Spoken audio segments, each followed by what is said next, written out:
بسم اللہ الرحمن الرحیم نحمدہ ونصلی علی رسولہ الکریم اما بعد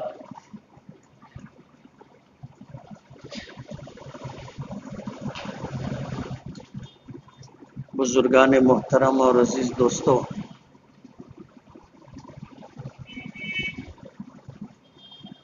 اللہ تعالیٰ نے انسانوں کو اشرف المخلوقات بنایا ہے۔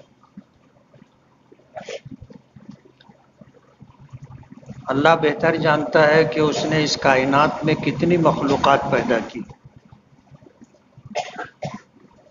ہر آنے والا دن ایک نئی دریافت کے ساتھ سامنے آتا ہے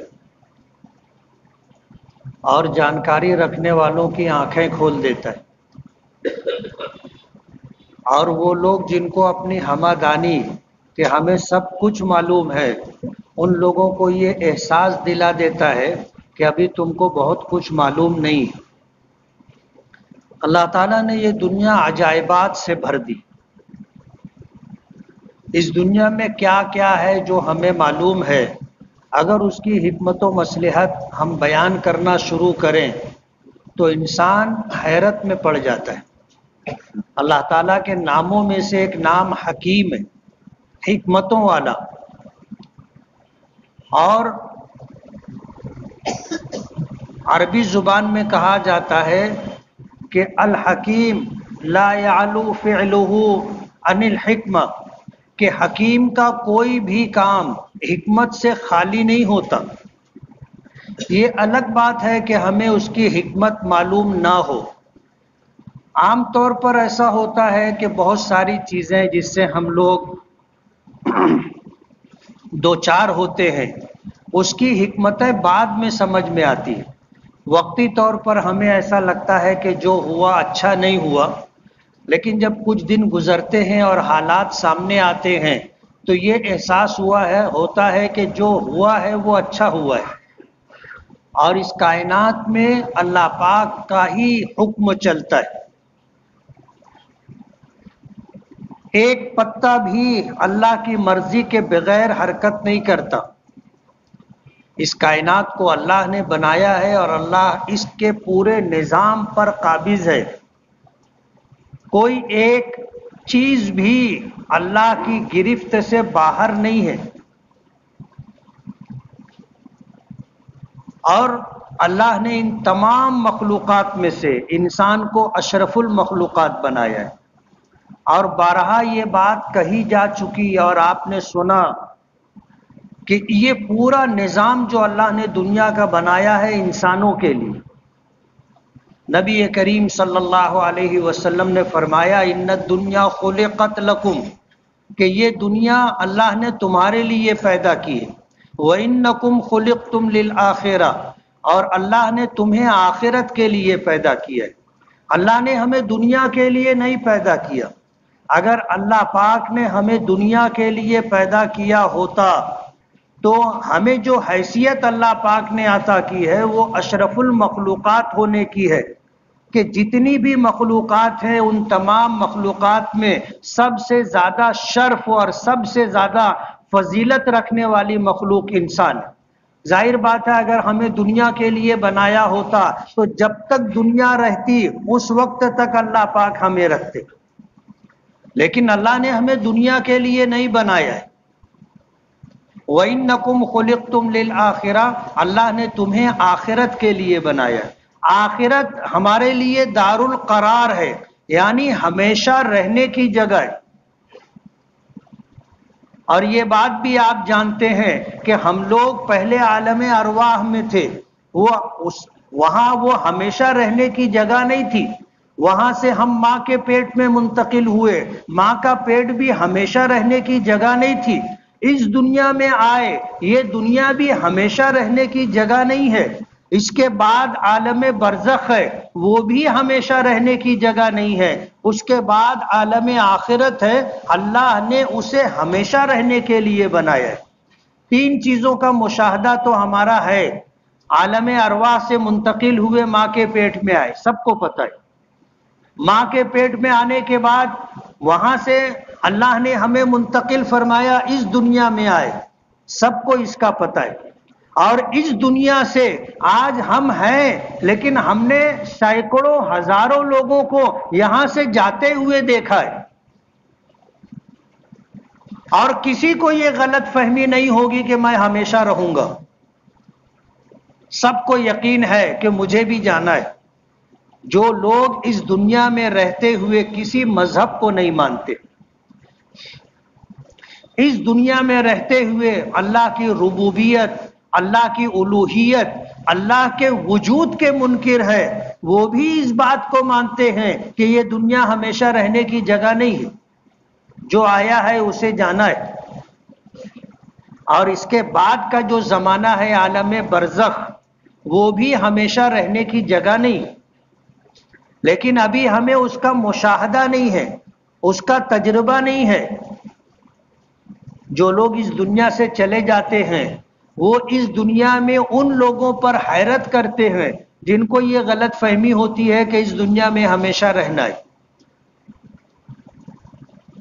تو یہ دنیا ہمیشہ رہنے کی جگہ نہیں ہے، اور اللہ نے اس دنیا میں اگر ہمیں پیدا فرمایا ہے تو ہمیں یہ سمجھ لینا چاہیے کہ یہ ہمارا عارضی ٹھکانہ ہے، ہم مسافر ہیں۔ سفر شروع ہوا عالم ارواح سے، ہم اس دنیا تک پہنچے ہیں، آگے ہمارا سفر باقی ہے، آدھا سفر ہوا ہے، آدھا سفر باقی ہے۔ تو یہ دنیا ہمارے لیے ہمیشہ رہنے کی جگہ نہیں ہے، یہاں سے بھی ہمیں آگے جانا ہے۔ ظاہر بات ہے اللہ پاک حکیم ہے، تو اللہ تعالیٰ کا کوئی بھی فعل، کوئی بھی عمل حکمت سے خالی نہیں۔ اللہ پاک اگر چاہتے تو انسانوں کو پیدا کرتے، جنت اور جہنم بنائی ہے، جس کو چاہتے جنت میں بھیج دیتے، جس کو چاہتے جہنم میں بھیج دیتے، کسی کو حق اعتراض نہیں رہتا۔ لیکن ظاہر بات ہے کہ یہ اللہ کے انصاف کے خلاف ہوتا۔ جو لوگ جہنم میں جاتے تو وہ سوچتے کہ ہمیں کیوں جہنم میں بھیج دیا گیا، اور جن کو جنت میں ڈالا جاتا ان میں کوئی سرخاب کے پر تو نہیں لگے تھے۔ اللہ نے اس دنیا میں بھیجا ہے اور یہاں آنے کا ایک مقصد دیا ہے، یہاں آنے کے بعد ایمان قبول کرے، اللہ تعالیٰ کی الوہیت، اللہ تعالیٰ کی وحدانیت، اللہ تعالیٰ کی ربوبیت، ان تینوں صفات کو مان کر کے آدمی زندگی گزارے۔ اللہ تعالیٰ نے زندگی گزارنے کے لیے طریقہ کار انبیاء کرام علیہم السلام کے ذریعے ہمیں عطا کیا کہ اگر ہم اس دنیا میں آئے ہیں تو ہمیں کیا کرنا ہے، یہ زندگی ہماری کیسے گزرے گی، کیا لاہے عمل ہے، کیا گائیڈ لائن ہے۔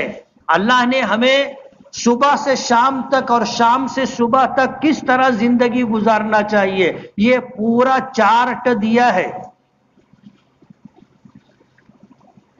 ایمان اور اعمال صالحہ یہ دو چیزیں ضروری ہیں، اور اعمال صالحہ کے لیے بنیاد اللہ تعالیٰ کا حکم اور نبی کریم صلی اللہ علیہ وسلم کی سنت۔ ظاہر بات ہے اس دنیا میں آنے کے بعد انسان جو کام کرتا اس کام کو کیا حیثیت دی جاتی کہ یہ صحیح ہے یا غلط ہے، اور اللہ کی بارگاہ میں مقبول ہے یا نامقبول ہے، یہ سند اسے کیسے دی جاتی؟ اگر اللہ تعالیٰ کی طرف سے احکامات نہیں ہوتے اور نبی کریم صلی اللہ علیہ وسلم نے زندگی گزارنے کا طریقہ نہیں دیا ہوتا تو ہر آدمی اپنے کام کو صحیح بتاتا کہ میں جو کر رہا ہوں یہی صحیح ہے، اور اس کے خلاف جو لوگ کر رہے ہیں وہ غلط ہے، تو ہر آدمی اپنے عمل کو صحیح بتاتا۔ اللہ پاک نے اس کے لیے معیار، کسوٹی، پیمانہ دیا۔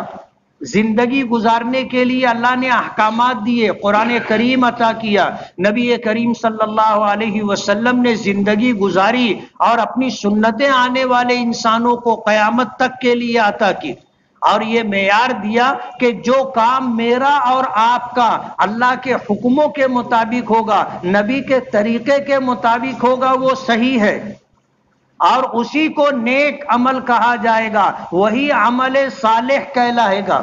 یہی وجہ ہے کہ دین میں کوئی نیا طریقہ اگر جاری کیا گیا جس پر اللہ کا حکم نہیں ہے، جس پر نبی کریم صلی اللہ علیہ وسلم کی طرف سے ہمیں ہدایات نہیں ملی ہے، نبی کا طریقہ نہیں ہے، وہ عمل بدعت قرار دیا جاتا ہے۔ دنیاوی معاملات میں آپ کو جو طریقہ اچھا لگتا ہو آپ اختیار کرو، لیکن دینی معاملات میں ضروری ہے کہ جو عمل کیا جائے دین سمجھ کر کے، جو عمل کیا جائے نیکی سمجھ کر کے، اس پر اللہ اس کے رسول کی مہر لگی ہونی چاہیے۔ آج جو کام اللہ اس کے رسول کے طریقے سے ہٹ کر کے کیا جاتا ہے اور کرنے والا اس کو اچھا سمجھ کر کے کرتا ہے اور شروع کرتا ہے، اچھا سمجھ کر کے کرتا ہے، لیکن اگر اس پہ اللہ اس کے رسول کی مہر نہیں ہے تو وہ عمل اللہ کی بارگاہ میں مقبول نہیں ہے۔ یہ ایسا ہے جیسے مخمل میں ٹاٹ کا پیوند،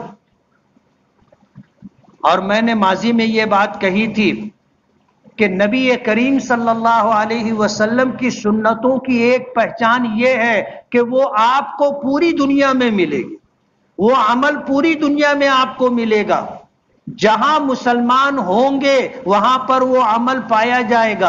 اور بدعت کی پہچان یہ ہے کہ وہ کسی مخصوص علاقے میں پایا جائے گا کہ وہیں کے لوگوں نے اس کو شروع کیا تھا، ایجاد کیا تھا، اور وہیں کے لوگ اس سے متاثر ہو کر کے اس کو کرتے رہے۔ وہ عمل آپ کو دیگر علاقوں میں نہیں ملے گا۔ یہ سنت اور بدعت کی پہچان ہے، سنت اور بدعت کی پہچان۔ حالانکہ آدمی شریعت میں، دین میں جو نیا کام شروع کرتا ہے اچھا سمجھ کے شروع کرتا ہے، لیکن اسی کو اگر ضروری سمجھ لیا گیا تو وہ چیز بدعت ہے۔ اسی کو اگر ضروری سمجھ لیا گیا کہ دین کا یہ کام ضروری ہے، نہیں کریں گے تو اس سال گھر میں میت ہو جائے گی، نہیں کریں گے تو کاروبار میں نقصان ہوگا، نہیں کریں گے سماجی طور پر بے عزت ہو جائیں گے، نہیں کریں گے تو گھر میں لو بلا بیماری گھس جائے گی، اس طرح کی جو سوچ ہوتی ہے یہ اس کے بدعت ہونے کی پہچان۔ ہم انسانوں کو اللہ نے اشرف المخلوقات بنایا تو ہمارے لیے مکمل ضابطۂ حیات عطا کیا ہے، مکمل ضابطۂ حیات۔ ایک شادی کی مثال آپ لے لو، شادی اللہ کے نبی صلی اللہ علیہ وسلم نے اپنی سنت قرار دیا، بہت مشہور حدیث ہے، سب کو یاد ہوگی، النکاح من سنتی۔ حضور نے فرمایا نکاح کرنا میری سنت ہے، نکاح کرنا میرا طریقہ ہے، سب کو معلوم، ہر مسلمان کو معلوم۔ آپ نے یہ بھی فرمایا کہ یہ تمام انبیاء کرام علیہم الصلاۃ والسلام کی سنت ہے، اللہ کے نبیوں میں سے کسی نبی نے بے نکاحی زندگی نہیں گزاری۔ ایک حضرت عیسیٰ علیہ الصلاۃ والسلام کے متعلق آتا ہے، حضرت الیاس علیہ الصلاۃ والسلام کے متعلق آتا ہے کہ انہوں نے نکاح نہیں کیا۔ حضرت عیسیٰ علیہ الصلاۃ والسلام اس دنیا میں انسانوں کے لیے جو سب سے بڑا فتنہ وجود میں آئے گا دجال کی شکل میں، اس کے خاتمے کے لیے اللہ پاک حضرت عیسیٰ کو دنیا میں دوبارہ بھیجیں گے۔ اور حدیث میں اس کی وضاحت و صراحت ملتی ہے کہ جب آئیں گے تو جناب رسول اللہ صلی اللہ علیہ وسلم کی شریعت کے مطابق زندگی گزارے۔ تفصیل میں جانے کا موقع نہیں ہے ورنہ وہ ساری چیزیں میں آپ کو بتاتا۔ آئیں گے صلیبیں توڑ دیں گے۔ آج صلیب جس کو عیسائی دنیا میں سب سے زیادہ متبرک سمجھا جاتا ہے، صلیب کو توڑ دیں گے۔ خنزیر جسے عیسائیوں نے حلال کر رکھا ہے اسے آ کر کے حرام قرار دیں گے۔ کیوں؟ شریعت محمدیہ میں اس کو حرام قرار دیا گیا ہے۔ تو جب اس دنیا میں آئیں گے تو جناب رسول اللہ صلی اللہ علیہ وسلم کی شریعت کے مطابق زندگی گزارے۔ ان کی شریعت میں 2 وقت کی نماز تھی، لیکن آئیں گے تو 5 وقت کی نماز پڑھیں گے. ان کی شریعت میں عاشورہ محرم کا روزہ فرض تھا، لیکن جب آئیں گے تو پورے رمضان المبارک کے روزے رکھیں گے. زکوٰۃ کا نظام ہمارا، حج کا نظام ہمارا، اسی کو قبول کر کے اسی کو مان کر کے زندگی گزاریں گے.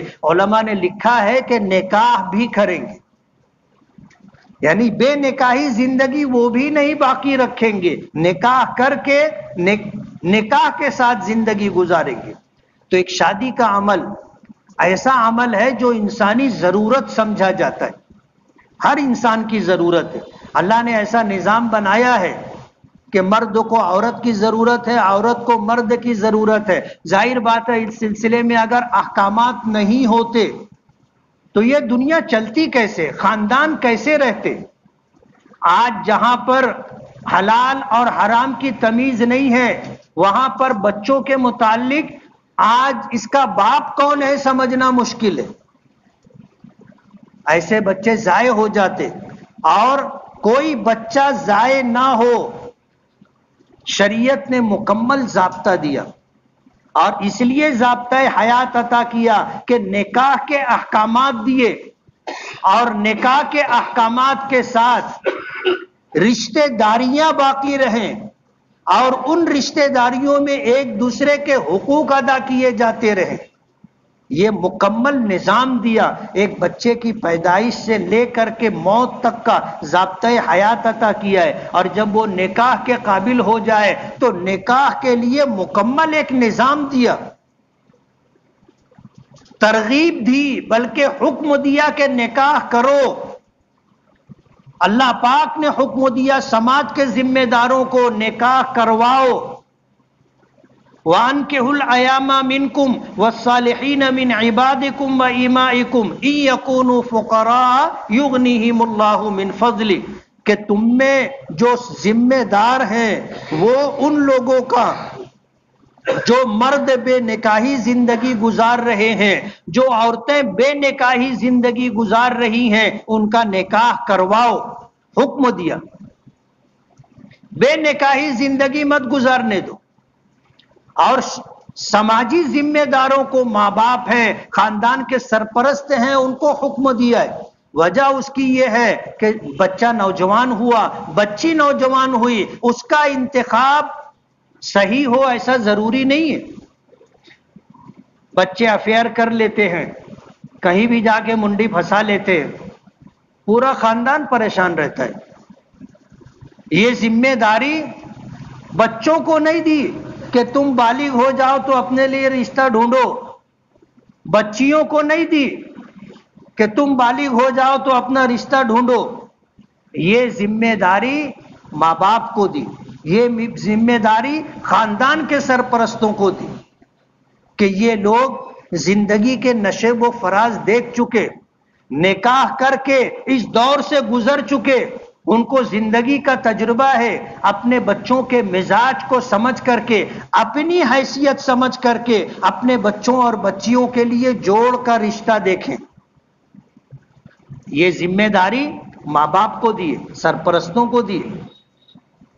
ائمہ اربعہ میں سے امام اعظم ابو حنیفہ رحمۃ اللہ علیہ کے یہاں اگرچہ اس کو قانونی حیثیت دی گئی ہے کہ اگر بچہ یا بچی بغیر ماں باپ کی مرضی کے نکاح کر لے تو نکاح ہو جائے گا،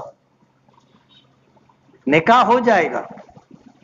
وہ ناجائز اور حرام کام نہیں ہے اب ان کا آپس کا ملنا، نکاح ہو جائے گا. لیکن امام شافعی، امام احمد ابن حنبل رحمۃ اللہ علیہ کے یہاں ولی اور سرپرست کی اجازت کے بغیر اگر انہوں نے نکاح کیا تو نکاح نہیں ہوگا. اور یہ مسلکی اختلاف میں نے آپ کو اس لیے بتایا کہ آپ کو اس کی قانونی حیثیت معلوم ہو جائے کہ امام اعظم ابو حنیفہ رحمۃ اللہ علیہ کے اپنے دلائل ہیں اور مستند مضبوط دلائل ہیں. ولی کی اجازت کے بغیر بھی اگر بچے اور بچی نے نکاح کیا تو نکاح ہو جائے گا. نکاح کے لیے جو ضروری شرائط ہیں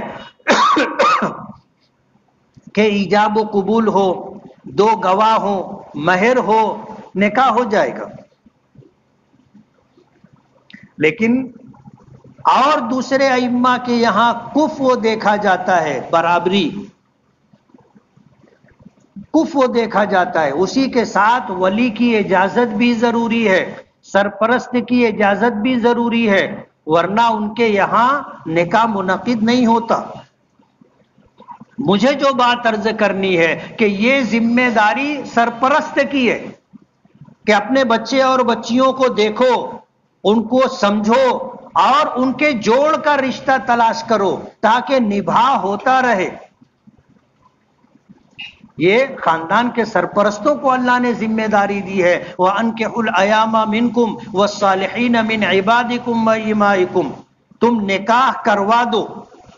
ابھی شادیوں کا سیزن چل رہا ہے، نکاح ہوتے بھی ہیں اور ہمارے یہاں بہت جلدی طلاق بھی ہو جاتی ہے.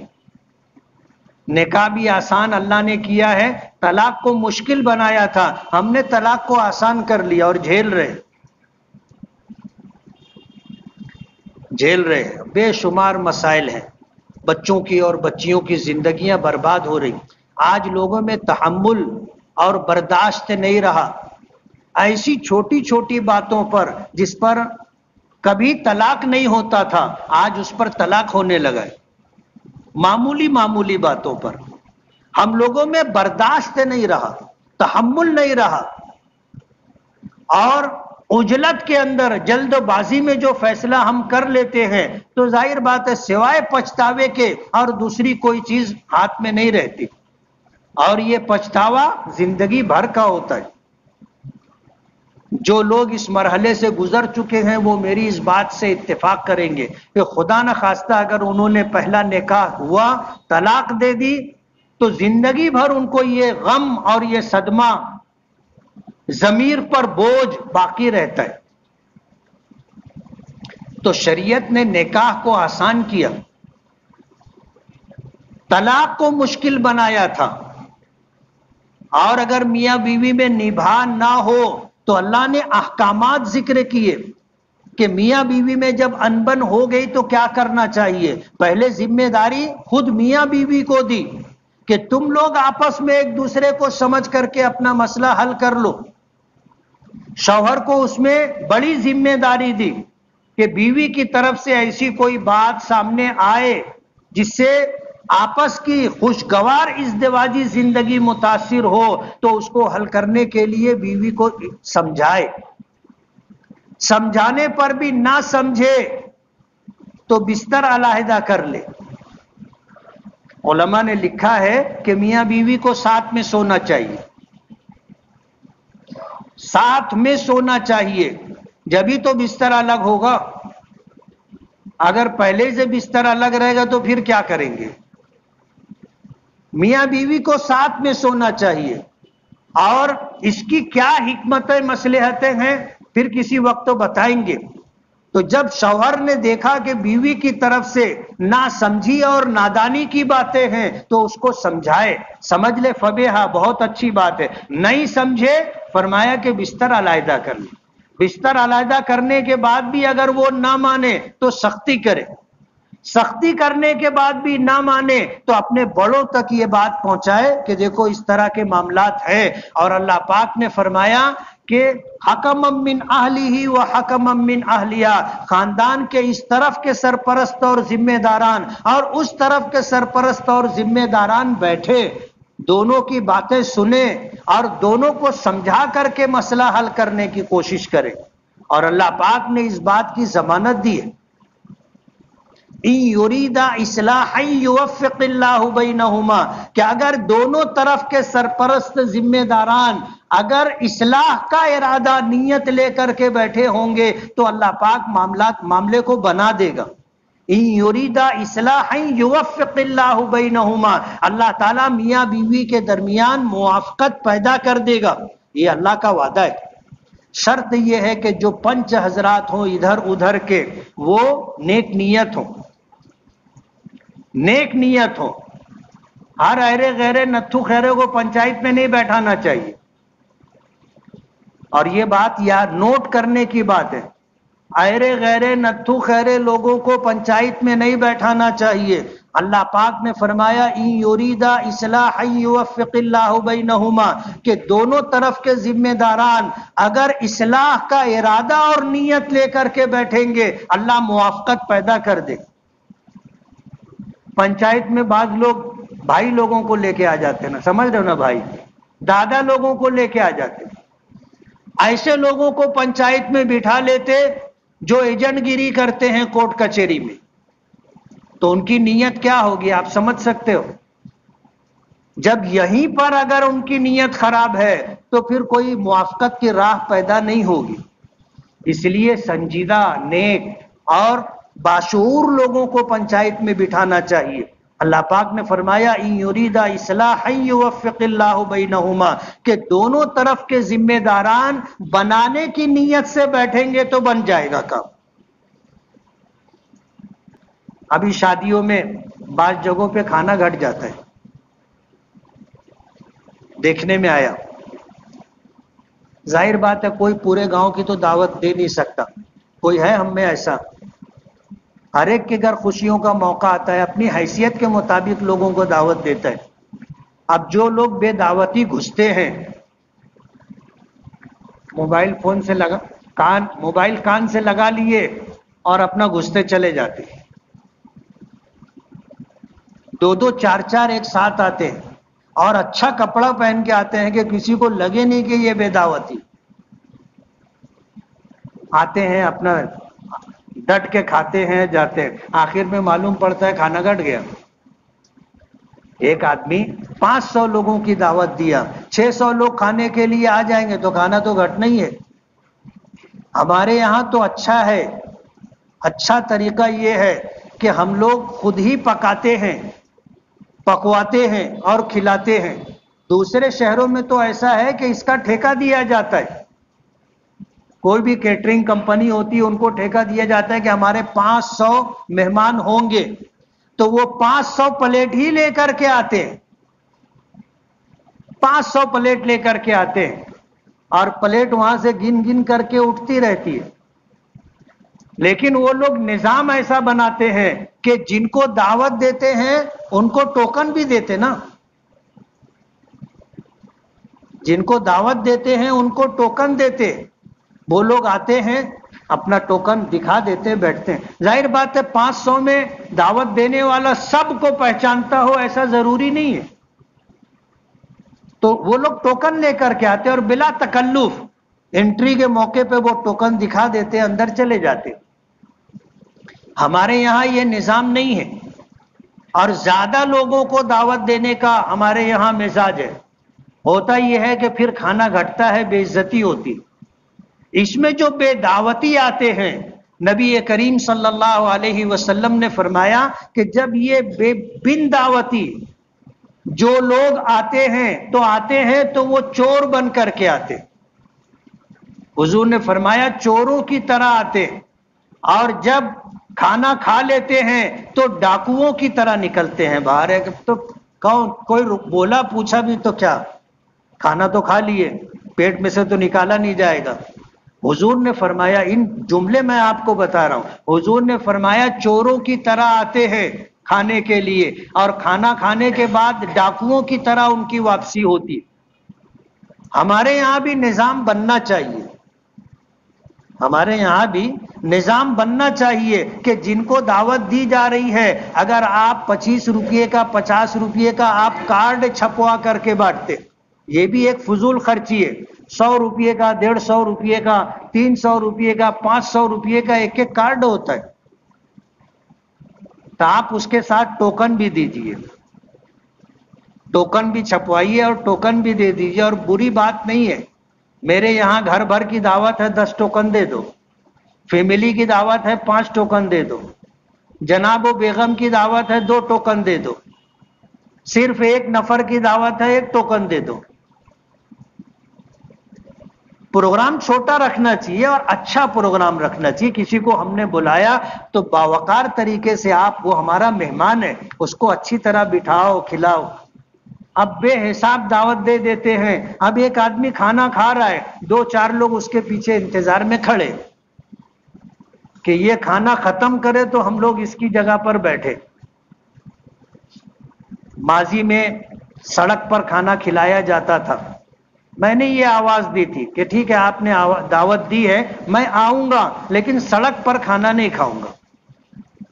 آپ کو کھلانا ہے گھر میں بٹھا کر کے کھلاؤ گے تو کھاؤں گا، نہیں تو شادی میں آؤں گا، کھانے میں نہیں آؤں گا. الحمدللہ اب نظام بن گیا، دھیرے دھیرے لوگ سڑک سے راستوں سے ہٹنے لگ گئے. اب شادی کا پروگرام ہال میں ہوتا ہے. پہلے مہر ادھار رہتا تھا. میرا نکاح ہوا، میں نے نقد مہر دیا. وہ بڑا مہر رکھ رہے تھے تو میں نے کہا کہ یار میں اتنا مہر نقد نہیں دے سکوں گا، آپ مختصر رکھیے، مجھ کو نقد مہر دینا ہے.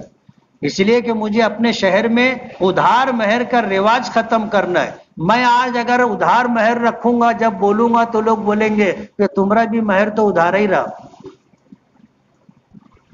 آج ہر نکاح نقد مہر کے ساتھ ہوتا ہے. اس میں مزید ایک تبدیلی لانا ہے، آپ ہر نکاح مہر فاطمی کے ساتھ کریں، ہر نکاح مہر فاطمی کے ساتھ. اور اس کی بڑی برکات ہے.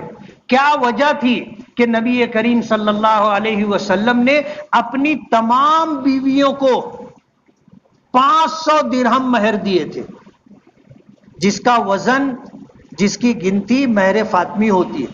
اس کو نام حضرت فاطمہ رضی اللہ تعالی عنہا کے مہر سے مل گیا، ورنہ حضور کی تمام بیویوں کا مہر 500 درہم سے کم نہیں تھا. حضور کی تمام بیٹیوں کا مہر 500 درہم سے کم نہیں تھا. ایک بیوی حضرت ام حبیبہ رضی اللہ تعالی عنہا کا مہر 400 دینار تھا. کیا تھا؟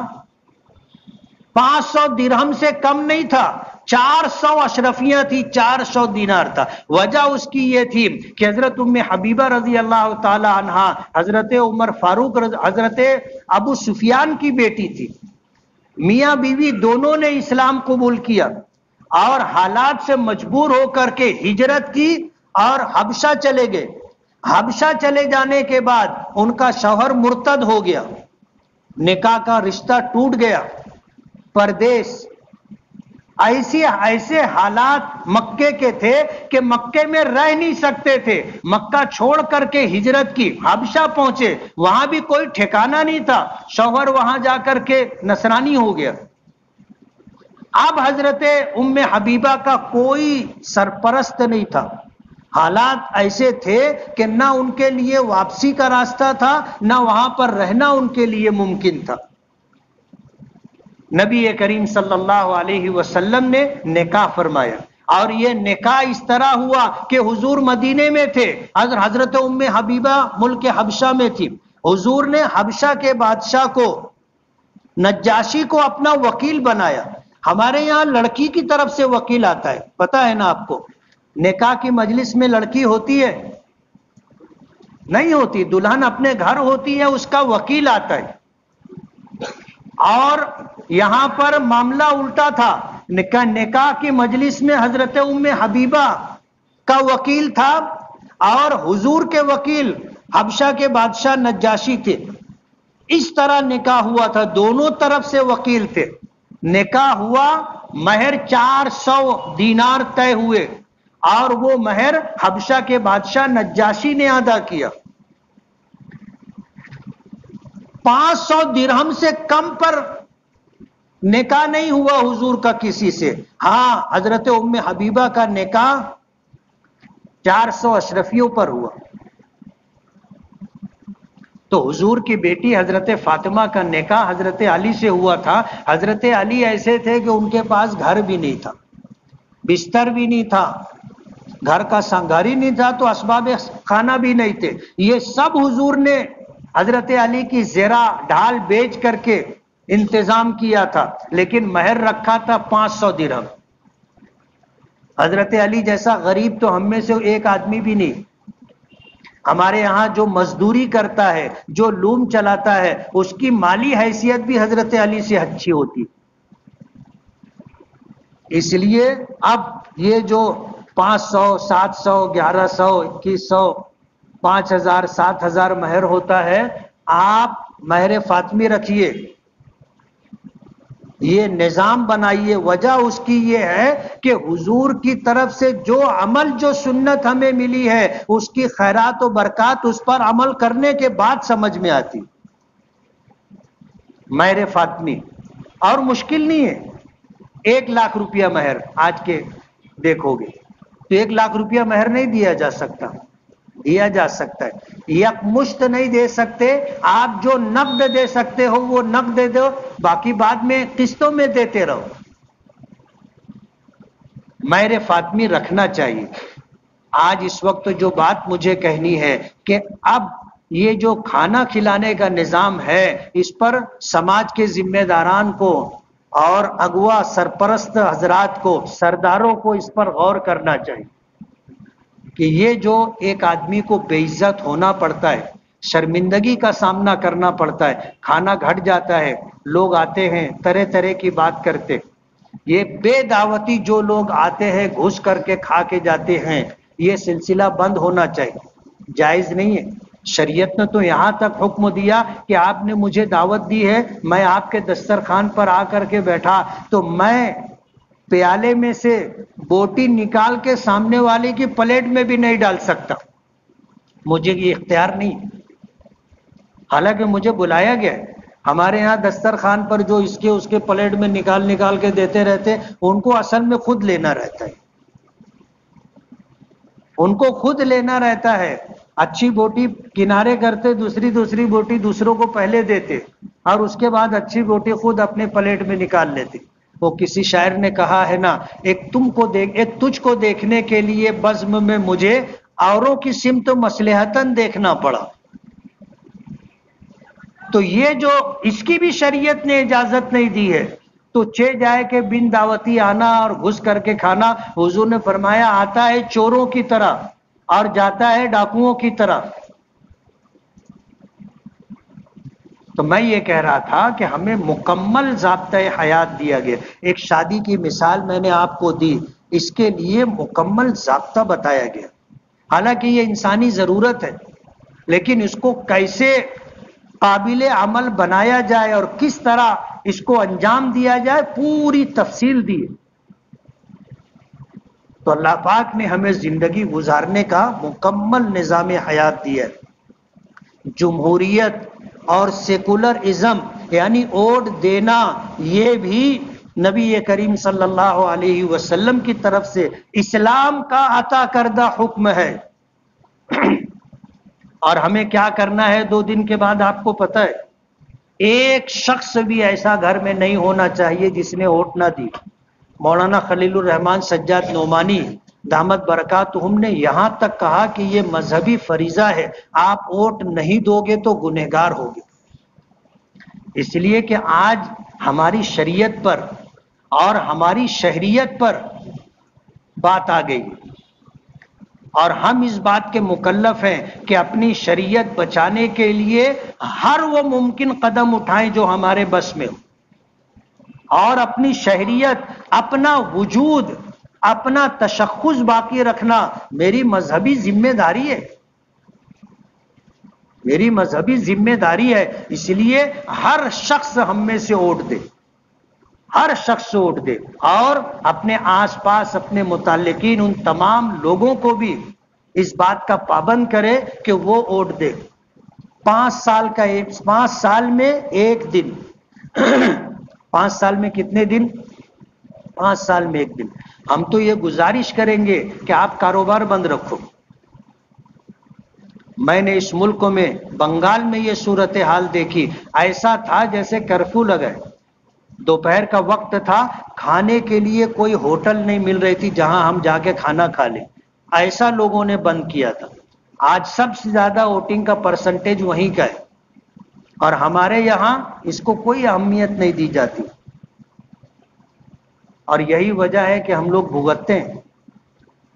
کسی نے کہا ہے کہ تاریخ کی آنکھوں نے وہ ظلم بھی دیکھا ہے، لمحوں نے خطا کی تھی، صدیوں نے سزا پائی۔ 5 سال میں 1 دن کی کوتاہی اور ایک دن کی بے راہ روی 5 سال کی سزا کا سبب بنتی ہے۔ اور آج تو حالات ایسے ہیں کہ اگر خدا نہ خواستہ وہ نعرہ کہ اب کی بار 400 کے پار شریعت ہی ختم کر دیں گے، آپ سے ووٹ لینے کا حق ہی چھین لیا جائے گا۔ اس لیے کاروبار بند رکھیں، خود بھی ووٹ کریں اور دوسروں سے بھی ووٹ کروائیں، یہ ہماری شرعی ذمہ داری ہے۔